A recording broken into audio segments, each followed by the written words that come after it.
You are the future policymakers, innovators, change makers, and today we're going to be talking about something that deeply sharpens your journey, relationships. So let us be real. No matter who you are or what dreams you chase, we all crave connections, from friendships to family ties, mentorship to romance. Relationships are part of human story. But not all relationships push us forward. Some drain us, some break us, and some remind us that we are worthy, we are heard, and we are loved. So what does a healthy relationship really look like? It's not perfect. It's not Instagram. Doesn't have any filters. It's real. It is absolutely real. And it's rooted in 4 primary places. It is rooted in respect, where your voice matters. It is rooted in trust, where you can be vulnerable without fear. Communication, when listening is just as important as speaking. Growth, where you both rise and not shrink.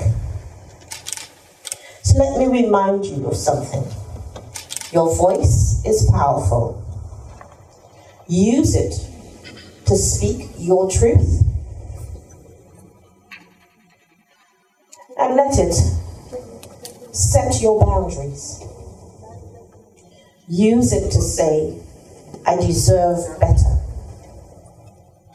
This doesn't feel right. Or that this makes me feel not seen. Healthy relationships doesn't silence you. They amplify your voice. Boundaries are not barriers. There are bridges to better connections.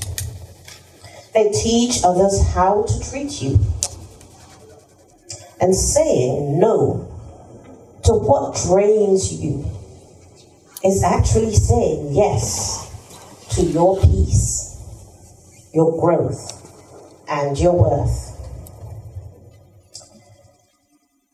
Here's the game changer. The most important relationship you'll ever have is the one with yourself. Because when you value yourself, you are accepting less than you deserve. And when you heal yourself, you attract relationships that reflect that sort of healing.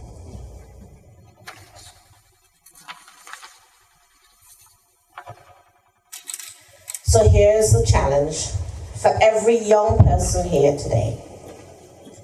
Protect your peace. Know your worth. Set boundaries that reflect your vision, not anyone else's. And build relationships that fuel your future and distract from it. You are just enough. With God's grace, each and every one of you are. You're not broken, and you're definitely not too late. You are enough, and you deserve connections that prove such. So as you rise to lead in your communications, in your communities, companies, and countries, don't just deal with your talents. Lead with your heart. Lead with healthy love. And always, never ever forget, strong relationships build leaders. Thank you so much.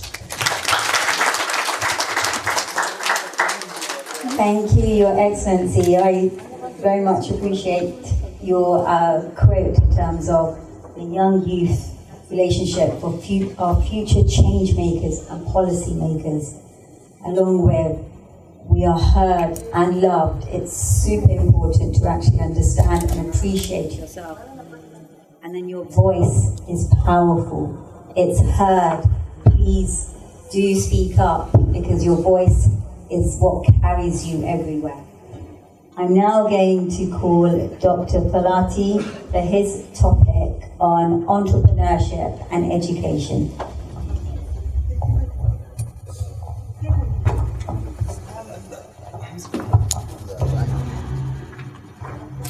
Thank you very much, Ambassador Yvette. I think you are addressing to the women, not to the men. And your message is so clear, and it sounds like I feel like I'm in heaven. I'm just listening to you. What is wonderful. Thank you very much. At this time I'm going to do in English because both of you. Anyway, thank you very much again. Once, thank you, Ambassador Philbert, thank you, Siama, for this kind time to give to us as OPPRC. And I would like to share a few poems with you for the education. Education is the best.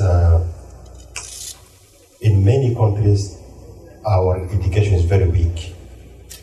Basically in Africa, always I'm talking about Africa. When I say it's weak, it's Africa.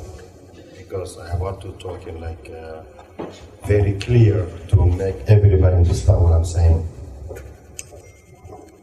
What happened to us in Africa? What about our education? Why is it weak education?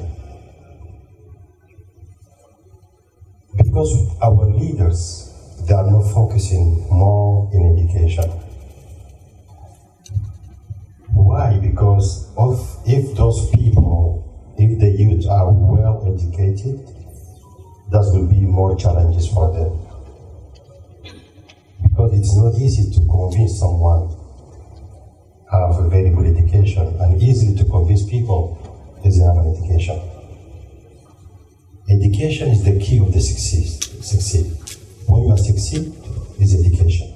Some people saying, we know many African youth have their degrees, masters, PhD program, and why they are not still working. It doesn't mean that you are qualified or you have, for example, well educated. Doesn't mean you can be on the top of the top. Because today we don't need a qualification, we need entrepreneurship. We need those people who go into creative things that can help and progress the African youth. Basically, for example, in AI, today AI is in the top of the top. And African leaders and African youth, we are still on things, for example, doing management, we're doing marketing is good. But why our governments in different countries, why they're not focusing on AI?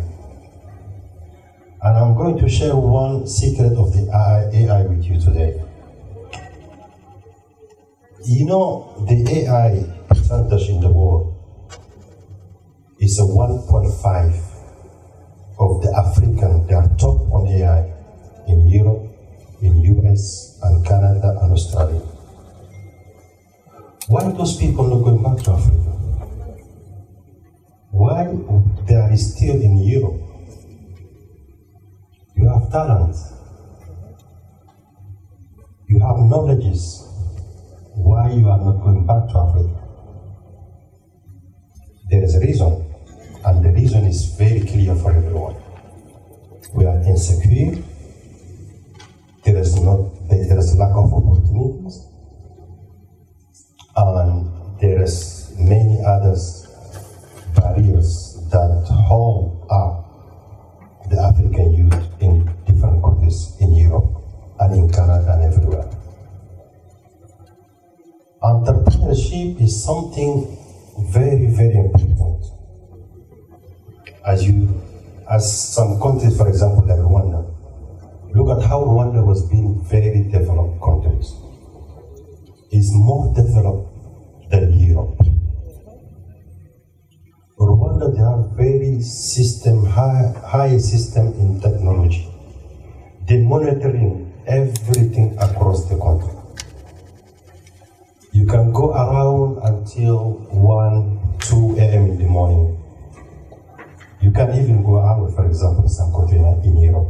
But in Rwanda is the best country that I ever seen developed than other countries in Africa. Why they are developed? Because of the leadership of the President Paul Kagame. Because when we have good leader, the country will develop over time. Go back to the history, like for example, 1994, when the genocide started. 30 years later, look at where are they? Where are they? They're in the sky. And as soon as possible, they're going to have their own nuclear weapons. Because they are developed, they have everything.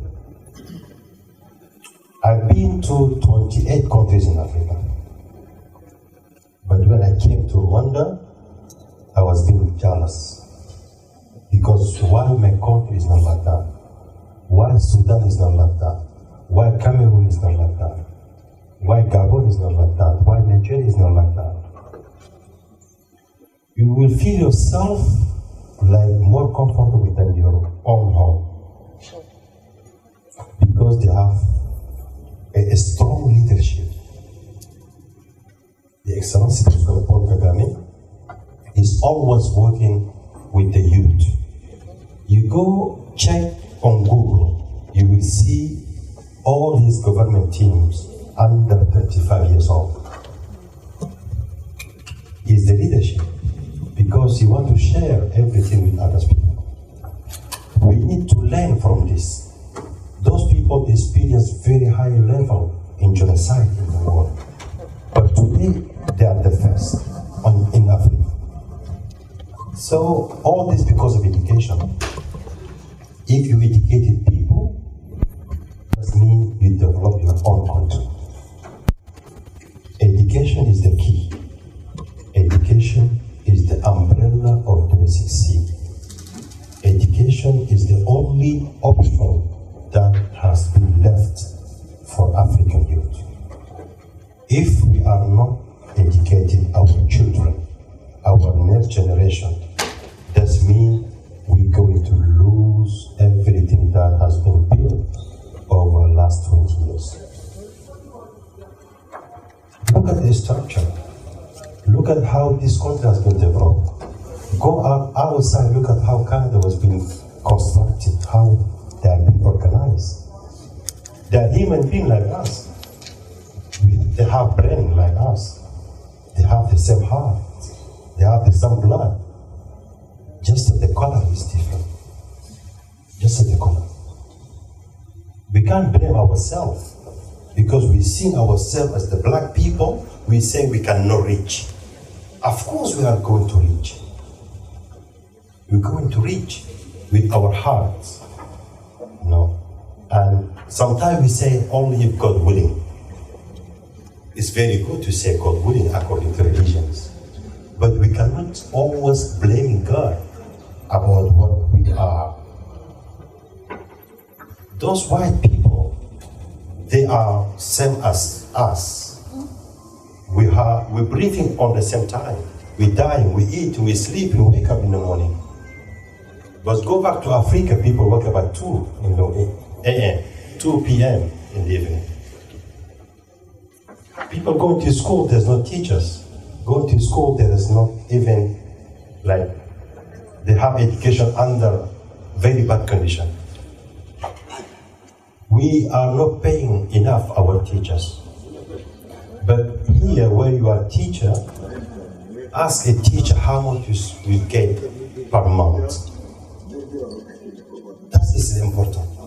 We need to train our teacher, because that teachers can train our children. Because the life and the future of our children is on the hand of the teachers. The second thing I would like to share with you very quickly before to take many time. How many of you today in this room, how many people they are already being graduated from university?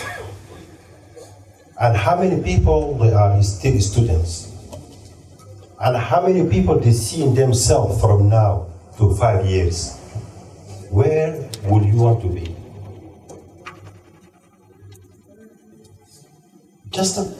You have to believe on yourself. Self-confidence is very important. If you don't believe on yourself, you cannot do anything. You can stay 20 years, 40 years in this country. You will go back with empty hand. Maybe some of you, you've seen the guy from Mali. He went back to Mali after 40 years in Canada, 40 years with nothing, not even a pen, not even a small qualification. Why? Because we don't want wasting our time. We need to believe on ourselves that we are the best. We are intelligent. We are very rich back home. We have very good families that they can supporting us.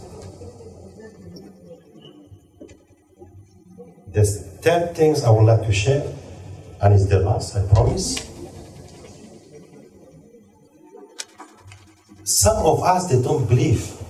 If you share your idea with someone, from your friend, family member, the first impression will say, this is not going to succeed.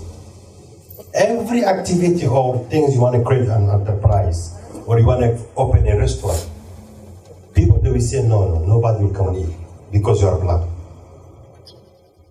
No. There is no European countries without Africa. They are there because we are there. You have to know